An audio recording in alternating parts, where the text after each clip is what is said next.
This morning, the world is reacting to video showing Nicolás Maduro handcuffed and in federal custody in New York after his capture in Venezuela by U.S. forces. During Maduro's perp walk, you can actually hear him say in English, "Happy New Year." Take a listen. Good night. Happy New Year. The video that you're looking at right here was released just last night by the White House. And this is where the deposed leader of Venezuela is waking up this morning. We're going to show you in just a moment. This is the Metropolitan Detention Center in Brooklyn, New York. It's the same facility where other high-profile inmates have been held while awaiting trial, most notably Ghislaine Maxwell, Diddy, Luigi Mangione, and Joaquin El Chapo Guzman.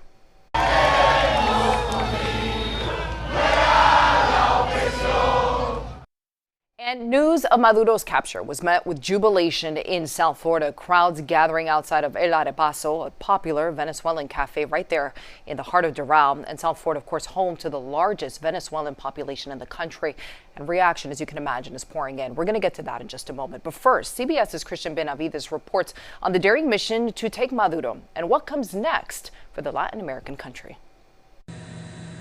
Former Venezuelan leader Nicolás Maduro and his wife Celia Flores stepped onto American soil chained and shackled, surrounded by a small army of federal law enforcement. Maduro will be held at New York's infamous Metropolitan Detention Center in Brooklyn.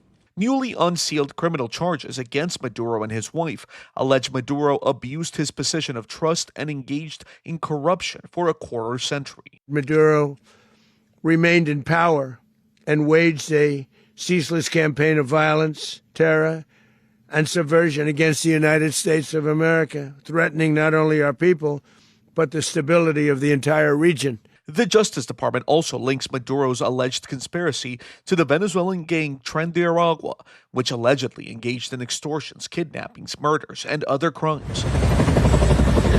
Capturing Maduro was an audacious snatch-and-grab operation in Venezuela in the early hours of Saturday morning. A swarm of U.S. military helicopters, special forces units known as the Night Stalkers, descended on Caracas. Explosions lit up the sky, and within 2.5 hours of U.S. forces touching down, Maduro and his wife were in custody. This was a law enforcement exercise. It was the Department of War in support of the Department of Justice, pulling out an indicted person who ultimately will face justice. President Trump and his team watched the mission unfold from his Mar-a-Lago home. The president said the U.S. will take over Venezuela without explaining how that's going to work, how long it could last, and whether U.S. troops would be needed to do it.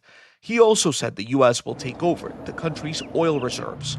Christian Benavides, CBS News, Miami.